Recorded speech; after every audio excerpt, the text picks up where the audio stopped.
Hello! Before we get into today's video, I just wanted to let you know that this was filmed over the course of many months, so apologies if any of the audio sounds real weird, if the video looks a little janky. I was in a lot of transition stages throughout this video, but I do hope that you guys enjoy, so let's get right into it. Hello everybody, my name is Kelsey, and we're about to get very nerdy with a book diary.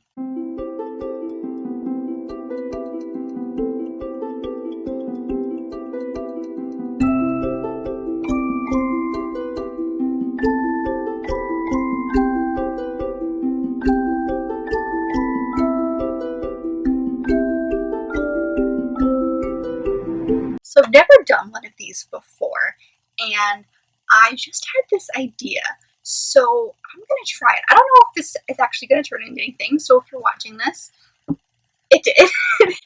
But I thought it might be kind of fun to try this out, especially because I am starting.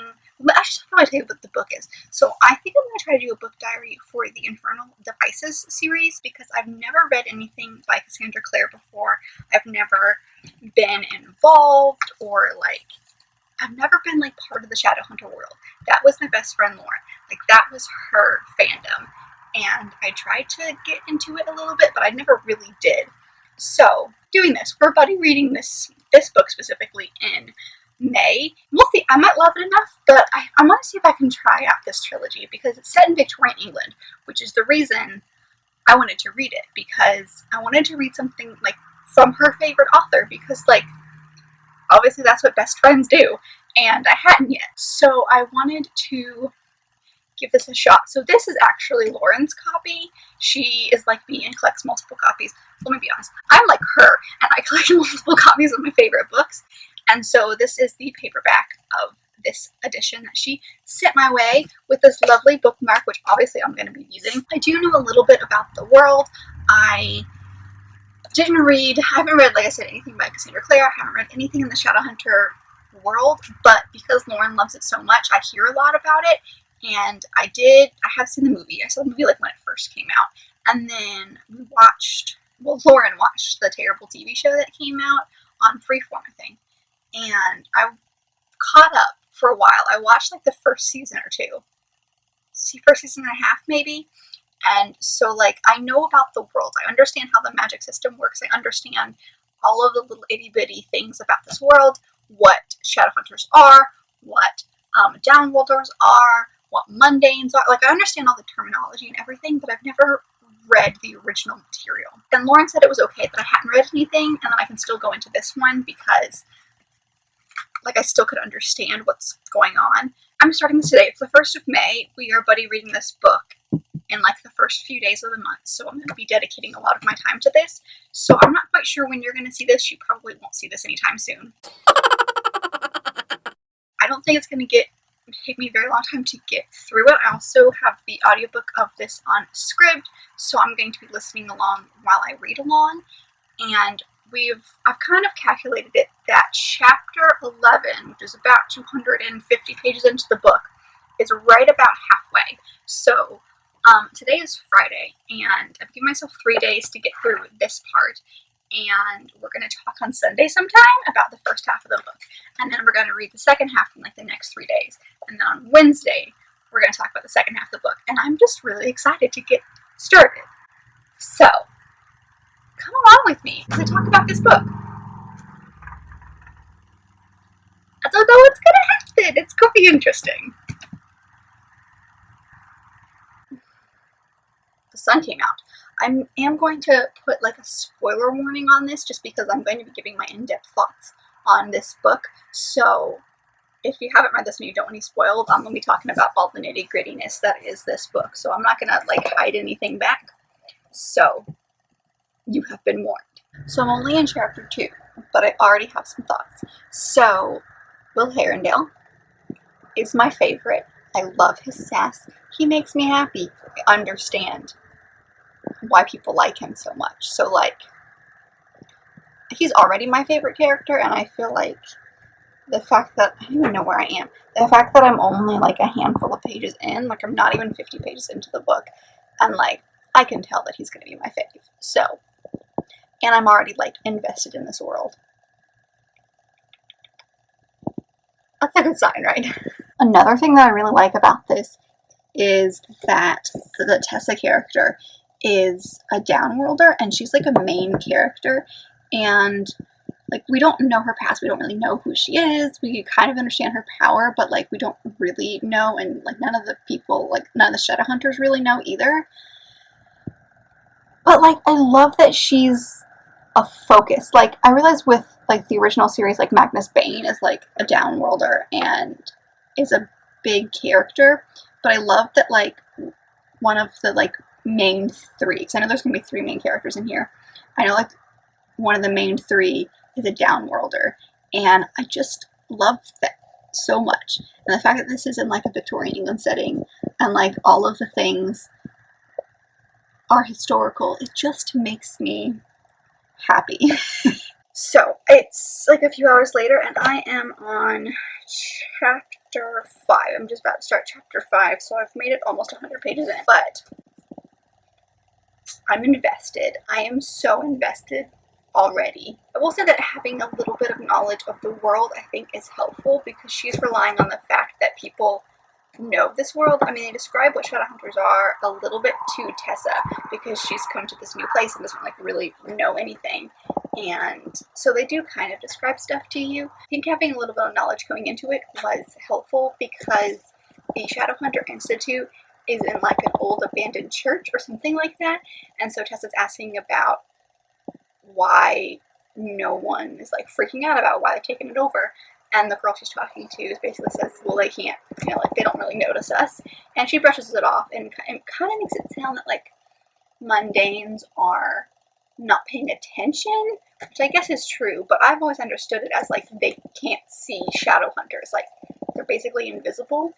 And like that's the whole reason why in like the original series, when Clary can see the Shadowhunters, it's like a big thing. But I can understand some conversations more just because I do have a little bit of knowledge going into it, which is great. And like I assume that most people who like read this series would have read a lot of other things by her and wouldn't go in like I am, not having read anything.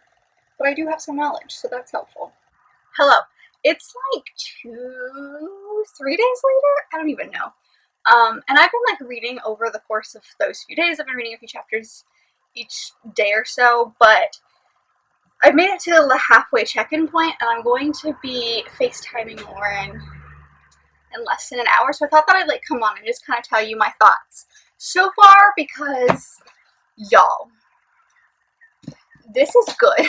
As of right now, I'm on page 274, which is the beginning of chapter 12, so like just over halfway, because we were supposed to stop at the beginning of 11, but that was, okay, I'm having so many thoughts I can't even words.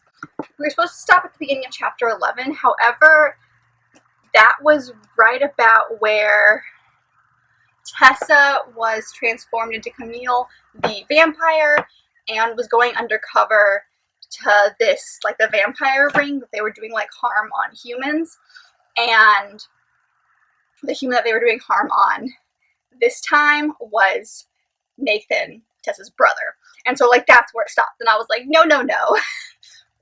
No. And so I read the next chapter so that I could at least have like a decent stopping point. So it's taken everything in me not to read beyond that, because I don't want to get confused on where I am and where I need to go. So like I know where we're stopping talking about it. It's taking everything in me not to continue. Like I love so much about this. So my thoughts are, this is good. I really like it. Her writing, I think I mentioned at the beginning that her writing feels younger, like for younger YA, but after a while I stopped paying attention to it, so like I'm not even thinking about that anymore. And her chapters are like long, but they go by really, really quickly, and I don't know if it's because I'm reading along while I'm listening to the audiobook, or if like things are just happening that they go by really quickly. I think it's a mixture, but this is so good. And Magnus just showed up.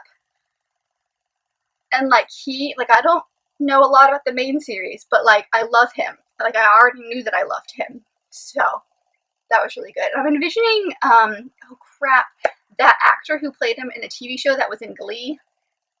I don't remember his name, but that's who I'm envisioning as Magnus. So I'm okay with that. But it was good. I really, really liked it. I'm looking to see if there's like anything in my notes. The fighting's not too gruesome, which I appreciate. Like, things are happening, but like they happen and then she moves on, so it's not too bad. But I like it. Hello. I swear I vlog in other places. I'm just lazy.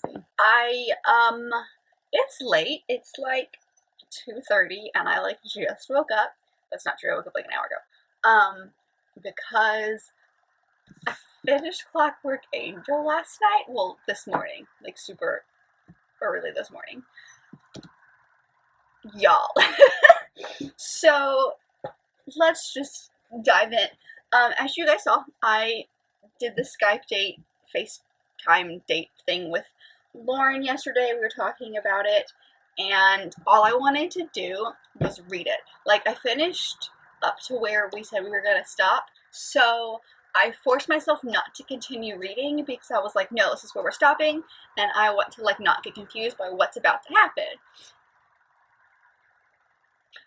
Because I loved that so much, I just couldn't wait to get back into the world, and so I can take my thing out now. And so I just finished it instead. So you know that like that moment when, and this is like an all kind of like a general fantasy book thing, where like the fighting starts, or like there's that last big chunk, and you know that like either you're going to stop before you get to that point, or you're just going to finish the book, because once you're in there, you can't stop. So I was reading last night. I read a couple of chapters like throughout the day, but I was reading last night in bed, and without realizing it, I had like passed into that chunk of the book, and then I realized I was there, and I was like, oh, well, we're just going to finish this now. So that's what I did. I finished the book last night, and holy... pardon me, but holy shit, you guys, it was amazing. I loved that Tessa is a downworlder, and that she is basically considered a warlock. Like, that's the closest thing that they can even, like, describe her as, because she has a very distinct magical ability, which I think is amazing. Like, just learning about what she can do is fascinating, because, like, other books, you can shapeshift, you can change into other people. I've heard and read of other books that have very similar magic systems to what she can do. However, when she transitions into this, like, whoever or whatever she's transitioning into, she can see their mind. Like, she kind of gets into their mind, and that's how she can really portray this person. Like, their thoughts, and, like, for example, when she was the vampire Camille, and she was pretending to be Camille, and she could hear Camille in her head, she could, like, see Camille's reaction and feel her reaction to certain people that she was interacting with, and, like, her memories. She could even, like, tap into this person's memories, and that is so... I just love that. That's just, like... I like that a lot, I guess is what I'm trying to say, is, like, her magical ability is just fascinating. Like, it's the only one I can think of. It's just fascinating. So, like, my favorite things I think about this book are her Tessa's magic ability, the fact that she's our main character's a downworlder at a time when, like, even in like the present day Mortal Instruments, downworlders were kind of like looked down upon, and they are in this book in a sense. And I don't know, just like there's that, plus there's all the like social issues that would come along with the time, especially with like women's rights, and the fact that Charlotte is basically our main leader of this institute, and the fact that she's a woman, she has to like combat that as well. And like when people, like when the like big government, the Clave, comes to talk to them, they only want to talk to her husband, and she's like, screw that, you're going to talk to me because I'm also in charge of this place. And so she has to combat that as well. So you do have women's issues. Okay, so later on in the book, so let's just talk about the end. So later on in the book, first off, Nate's a dick and I hate him. That's it. That's all I'm gonna say. We don't have very much interaction with him, but like, no, something didn't sit right with me with him, and I didn't know what it was. And it was just like little things that Cassandra Claire would mention that I think is supposed to like put you on edge a little bit. But like there was something about him. Like at first I really didn't like Will because he was basically saying that like ganging up on this guy. And then after a while I was like, you know, Nate's not that great.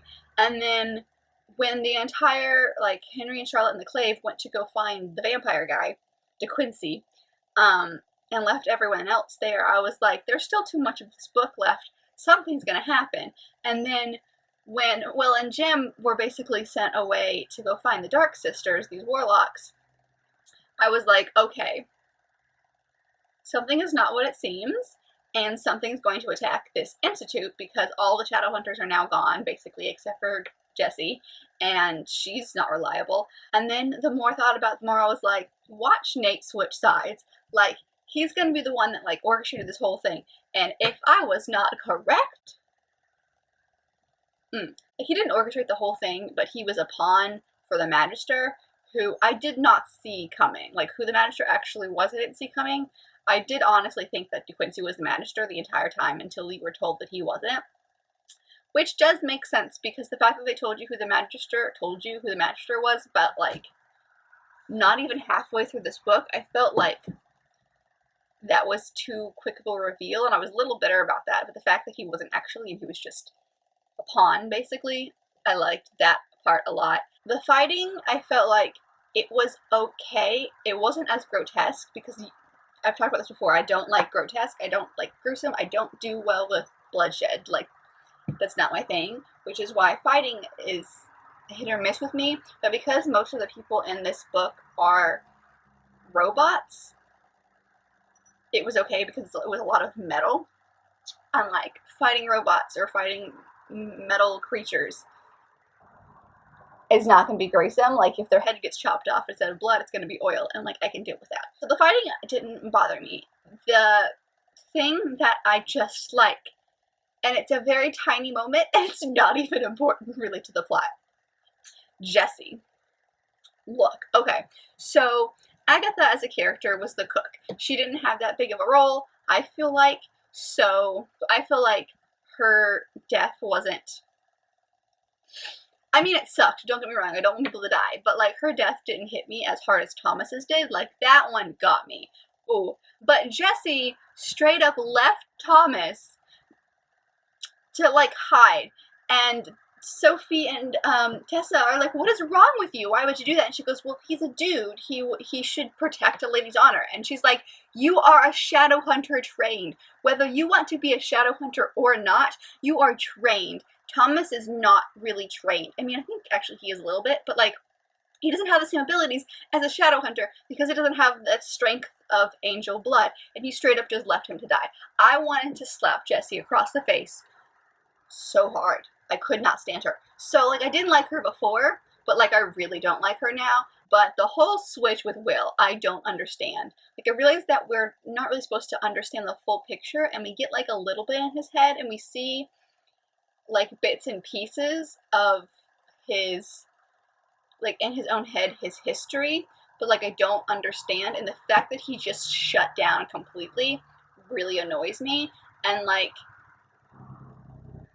I'm sure he'll open up to her at some point, because I feel like out of the two Will and Jim characters, I don't know like anything about the series, but I prefer, as of this moment right now, that she would end up with Jim.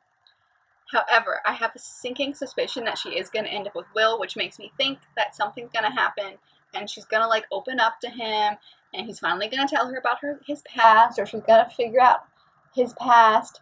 And I don't know, I just thought that we got a little bits and pieces to Tessa's story so that we kind of understand a little bit more about her. And Lauren did tell me that we don't really learn everything about her, but we do learn some stuff. And I appreciate that. So I want to just like, I want to know her story. I want to know where she came from and why the Magister was saying certain things about her parents, because how did she come to be? Because warlocks can't procreate, basically. Final thoughts. This was amazing. I freaking loved it. I love the magic system. That's probably my favorite part about it. Tessa's a sweetheart. I love her. Will is pissing me off beyond belief right now. I'm sure he'll get a little better because he was amazing at the beginning. I loved him at the beginning. It was great, is what I'm saying. I can't wait to get into the other two. Stay tuned for my thoughts on the second and the third. I just want them. Hello. It is almost the end of June. It is June 25th. It's been way over a month since I read the last book, but I am currently reading Clockwork Prince.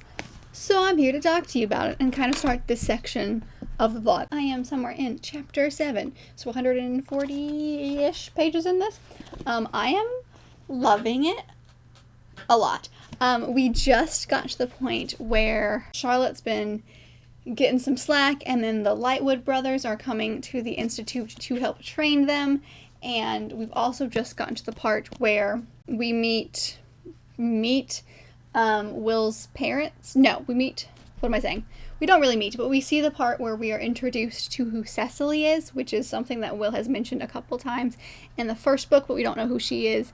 And we've just found out that Cecily is the sister, which I'm really excited about. I'm glad she made it like a family member and not like a long lost love of Will's, because like that would, no, that's been done before. So I'm glad that we've gotten to that point, and it makes me really happy that like Cecily is the sister, and that like is perfect. I am not too into it yet to where I'm like really invested and on the edge of my seats, but I do have lots of things to do today so that I can listen to this on Scribd as I like plan out my bullet journal and do stuff like that. I will say that the audiobook that I'm listening to on Scribd is being stupid, and I can only listen to it on my computer without like messing up.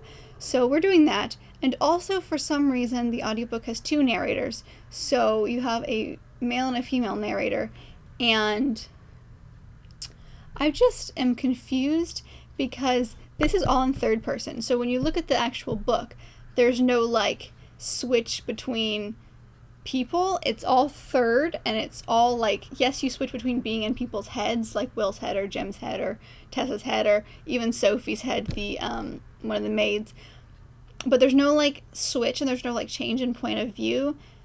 So like it's really throwing me off when the narrator in the audiobook changes if I'm reading along. If I'm just listening to it, then that's fine, but if I'm reading along, I just am totally lost.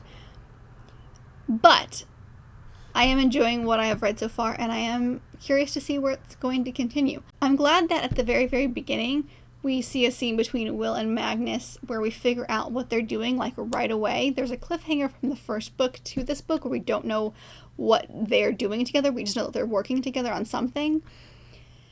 But I'm glad that she doesn't make us wait throughout the entire book to figure out what that is. I'm glad that she like tells us right away. I mean, we're not told everything about it, but we're told a good chunk, and we know that they're working on a curse that Will says he has. So you know what they're doing. We just don't maybe know all the details of the curse. Yeah, that's my update on this one so far. I like it. Jim is precious. Oh my goodness. And we must protect him. We must always protect Jim. And I'm sad because there's no good or right way for this to end. There's not really any happy ending for Jim. And that makes me sad. I hope we don't see it in the next one, but you know, who knows. Yeah, I'm enjoying it so far. So I'm going to continue to read it, but I thought I would come in here and start this middle section of this vlog because I've now made it to the second one.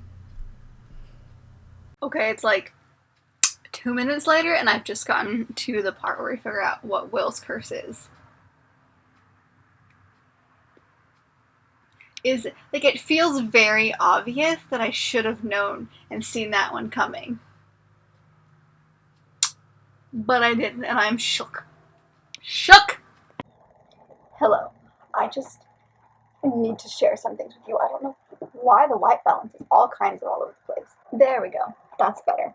I still have a headphone in. So I have some updates for you. I've had some revelations in the past couple of days, but I forgot to update you. But I just had a revelation about the narrator of this audiobook. So there's two, like I said, there's a male and a female. And the male audio narrator, I knew his voice. I couldn't tell you why I knew his voice, because he's British, but he does an American accent because Tessa is American and Tessa's brother Nate is American. So he's got to do American accents. And I couldn't tell you why, both sounded familiar. It's because it's the guy who plays Chuck Bass in Gossip Girl, and I'm like fangirling way too hard over here. Does it have anything to do with the book? No, but I needed to share with you. But I do have some updates, so I'm like 70, no, I'm definitely more than 75% of the way through. I'm on chapter 16 somewhere. So 376 pages in. So we're getting close to the end. I'm afraid that we're now like in the last little bit of things are going to happen, and if I get invested, then it's going to like, I'm going to get very invested. We've had some revelations. I don't even remember what I told you last. What was the last thing I updated you on? Because there's been some things. We've had a moment with her and Jim, which like, my prediction, because I'm pretty sure I know what's going to happen. I'm pretty sure that Tessa's going to end up with Will, and I don't want that. I want her to be with Jim, because he's perfect. And the Lightwoods also, like, must the two Lightwood sons have the same name? There's Gideon Lightwood and Gabriel Lightwood. Why would you name both of your sons with G's? Like, why would you do that? So I've been having trouble telling them apart. That's not true. I can tell them apart. I just can't remember which name goes to which brother. Gideon and Sophie are like ship goals, but I'm so worried that like he's actually going to turn bad. Speaking of turning bad, I knew I hated Jessamine for a reason. This update clip is all over the place. I knew I hated Jessamine for a reason, and she was being like super sneaky this entire book, and I knew something bad was going to happen, but I was hoping it was going to be not as bad as we were thinking. But it was. She's a jerk, and she's married to Nate. I don't know. I don't know if like she actually is or not, but they keep saying that they're married. And it's stressing me out because like I can't stand her. I hated her from the first book. She was so annoying. And now she's like extra annoying. But now like I feel better because there's a reason why I don't like her. It's not just that I'm annoyed with her, like she's actually the worst. I think like the final battle of this book is about to happen. There's a lot of like shock and twists and turns in this book that I enjoyed. The first half of it I was like, or the first 25% of it I was like, okay, this is good, but like I'm not super invested in it yet. And then we got all of the twists. Once we figured out who Cecily was, like it's just gone uphill and crazy from there. So I am loving it. That's my update. I expect to finish this in the next like day. So I'm not giving as many updates on this one as I did the first one, and I apologize, but I'm enjoying it, and it's crazy. I think I like this one more than the first one. Hello.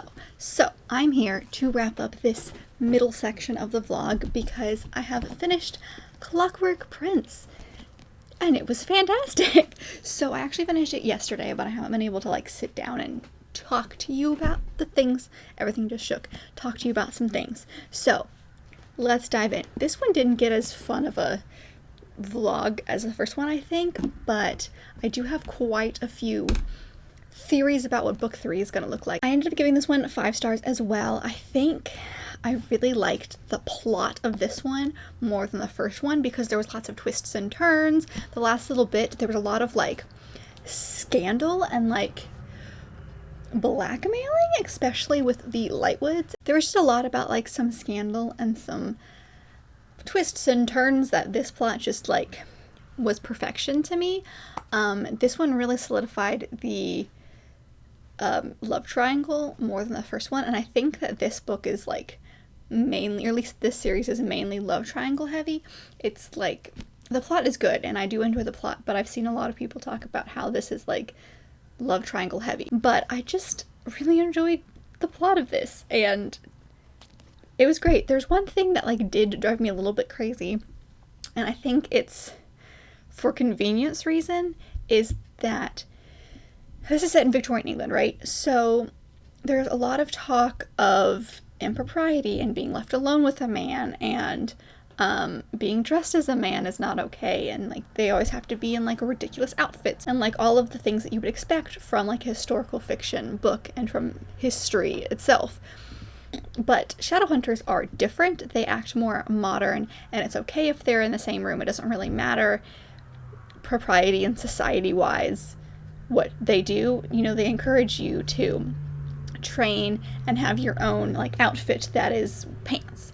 And because of that, I forget that this is actually like a historical fiction setting and not like modern setting. And then all of a sudden she'll throw in a moment where Tessa is thinking about how improper it is that she's in a room with X person alone, and how it's super scandalous, and her aunt would be scandalized to know that she was alone with a man, and the world would be scandalized to know that she was alone with a man. And you're like, oh, right, this is set historically. Forgot about that. So there's a little inconsistency with that, and I think she relies heavily on the fact that Shadowhunters are different and they make up their own rules, which is true, but that gives her the ability to like modernize the story as far as the couple's interactions go, because I feel like even if you were a Shadowhunter and you were born and grew up in this society, you would still have to do certain things that like mundanes would have to do, and you would still grow up in this world where like certain things were not okay. Am I making any sense? It threw me out of it a little bit, so I didn't notice it so much the first time. I think it's because Tessa's now like gotten used to the world and gotten used to being around these people that like her thoughts are very modern for this time. So that's what I'm saying. But I still really enjoy this. I thought it was very good. I'm worried though, because in this book, Tessa and Jim get engaged, and I freaking love Jim. So my theories are, because like, I'm almost 90% sure that she's going to end up with Will, because that's where her heart lies, and, you know, whatever. But she's with Jim now, so either Jim's gonna die, which I can't do. I mean, he's dying anyway, but like, he's actually gonna die in the last book, which I'm so upset about. Or B, she's gonna break him, or he's gonna do like the whole I sacrifice myself for you or for your happiness that Will is doing right now, and he's going to like give Tessa up so that she can be with Will.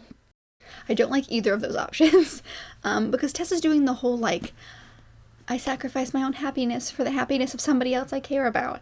And like, okay, but that's a very overdone plot device, and I'm really worried what that's going to lead to in the second book. And it's not just her. I mean, Will is doing it too. So, but I do like that we saw like a softer side to Will in this book, which was good. I'm just very worried about what's going to happen. Like, I'm legit scared that she's going to kill off Jim in the next book, and I'm not going to be ready for it. So, those are my theories for the next for the next book. There's only one more book, but this is really great. I still like the plot of this way more than the first one, even though I also gave the first one 5 stars. Those are my thoughts. I'm very excited to see where the third one is going to go. I want to know what the freaking clockwork thing around Tessa's neck means. Why did Nate want her to hold on to it? Why is it so important that she always wears it? I want to know. And I'm also very excited to learn more about Will's family, because like his sister Cecily shows up at the very like the last page of this book to be trained as a shadow hunter. So like, what's that gonna mean? Is she gonna fall for Jim? Is Jim gonna fall for her? Is it gonna work out like a pretty perfect little bow? I don't know. I'm scared that it's gonna be very stereotypical YA romance solution, like everything wraps up in a pretty little bow. But also like, Lauren keeps telling me to get ready because like shit's gonna hit the fan. What does she mean by that? I don't know. I have a lot of thoughts and I'm scared, but I did enjoy this one, and I'm excited to see what the third one has in store. Hello everybody. It is January 13th, I think, 2021. And I'm coming on here because I'm quite literally about to walk out the door and go to work, but I wanted to come on real quick because today's the day we're gonna start Clockwork Princess, the third in the Infernal Devices series by Cassandra Claire, and I am scared. I need to find synopses of the first 2 books online because I've kind of forgotten, especially the second one, I've kind of forgotten what happened to that one, some of like the details. But I'm really scared because everyone I've talked to said that this one's going to break me and that I'm going to need a box of tissues by the end. So I'm afraid that one of my theories is going to be accurate, which is not great. But yeah, that's really all I have to say. I just wanted to quickly come on and tell you I'm starting that today. And I'll come back later when I've read a little bit and tell you my thoughts. I'm excited. I'm excited because this is the final book in the series and I can finally have like finished the series that I've been reading for like half a year. Yeah, because I started the first one in like May. It's a little bit over half a year. But I'm so scared as to what it's gonna do to me. So that's gonna be fun. And I'm buddy reading it with my best friend Lauren. So she's read it before. She knows what's coming, and I don't, and I am terrified. So that's gonna be fun. That's what I got. I'll talk to you when I have actual thoughts. Hello. It is many a day later. I think it's a full week later. And I have finished the book a few days ago. I'm the worst vlogger ever. I apologize. I did read a little of it during the week, and then I basically finished it this past weekend. I was trying to get it done by the 16th, but that didn't happen. But I think I finished it the next day, the 17th. It's clearly not the 17th anymore. It's been a few days. But I'm here to wrap up my thoughts on the final book. I apologize for just like no thoughts during this book. I forgot how to vlog, I think. I also didn't read for like a few days. Like I started it and I read a couple of chapters and I was like, okay, cool. And then like I didn't read it.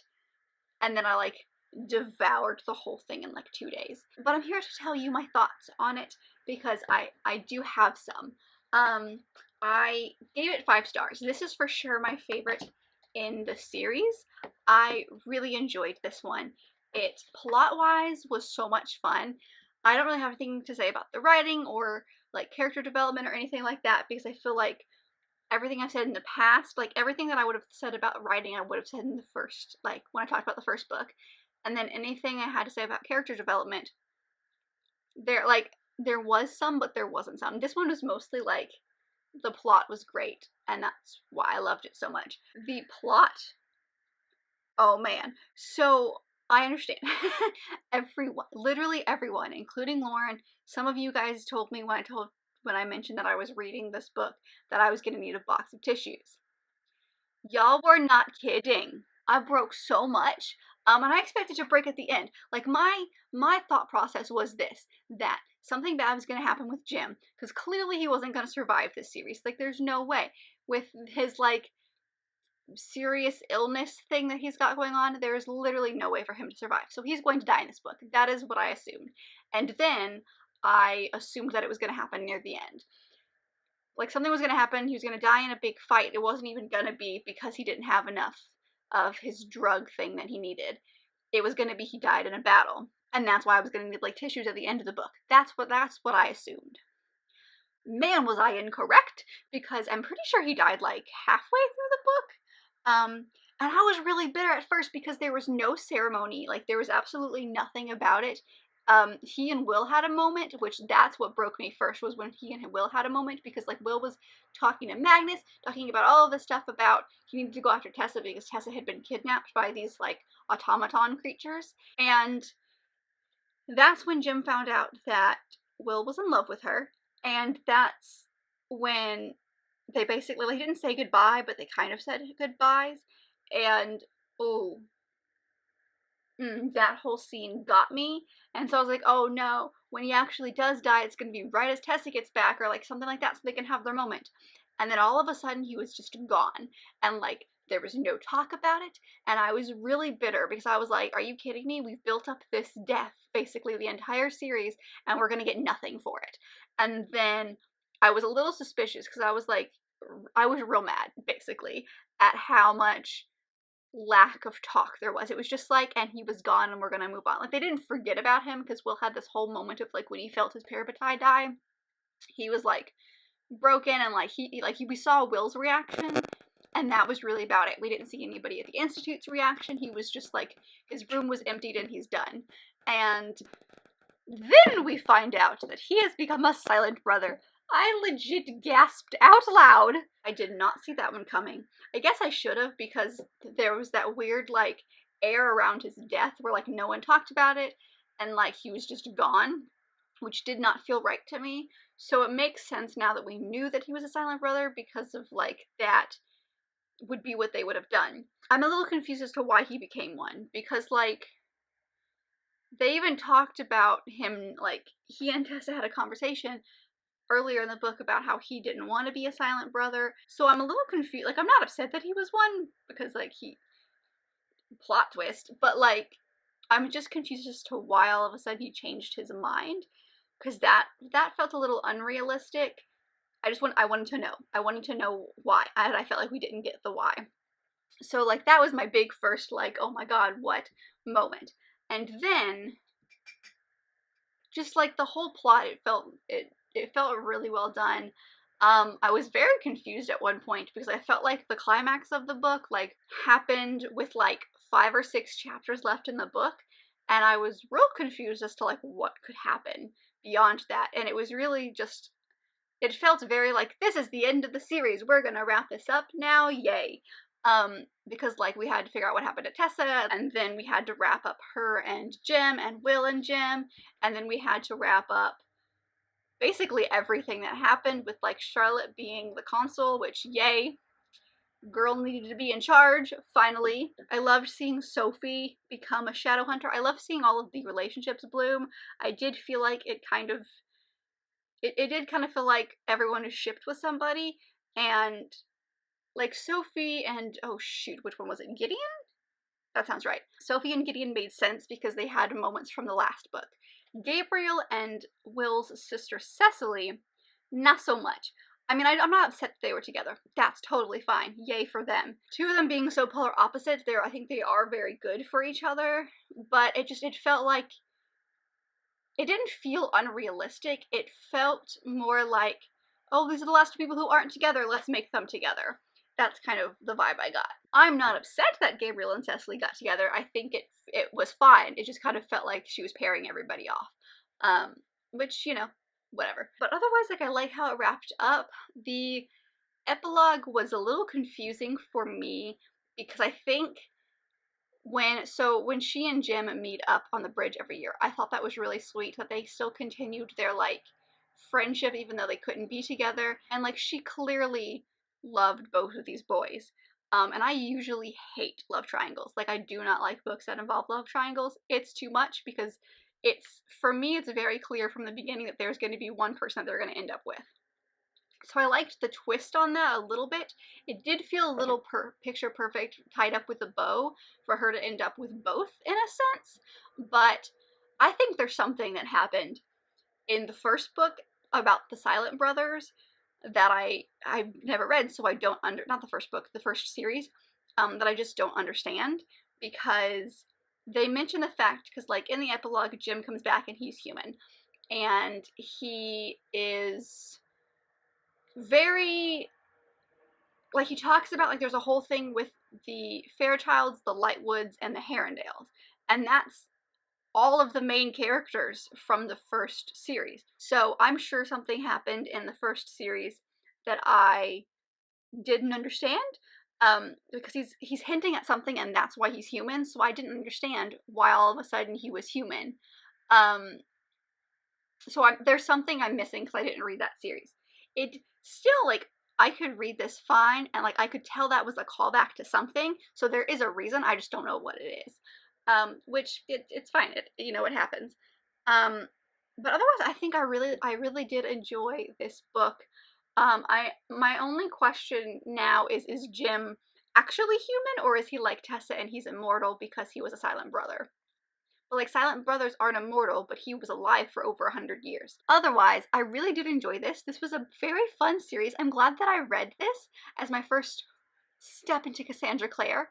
I am a little interested in her Chain of Gold series. That's not what it's called, but that's the first book in it. So I might wait until they're all out. Like, I think there's 3 in that book, in that series. When all 3 are out, and see how they are and see what Lauren thinks of them, and maybe I'll give them a chance. I'm not sure I'm interested in the main 6 or some of the other side ones I'm not sure about. So yeah, that's kind of a rambly wrap-up-y thought of what happened in the last book. I'm sorry I sucked at vlogging this last book, but I hope that you guys enjoyed. Let me know if you did. I have no idea if this would be interesting for you. Let me know if you'd like to see this again, where I like read a series for the first time and vlog the entire thing, and if so, what that would be. I would love to know your thoughts on that. But I do hope that you guys enjoyed this video, and if you did, don't forget to give it a big thumbs up and subscribe down below if you want to be part of this awesome growing family. I've also got all my social media down there if you want to follow along with any of those, as well as other Bookist links, so go ahead and check those out. And I will see you guys in my next video. Bye!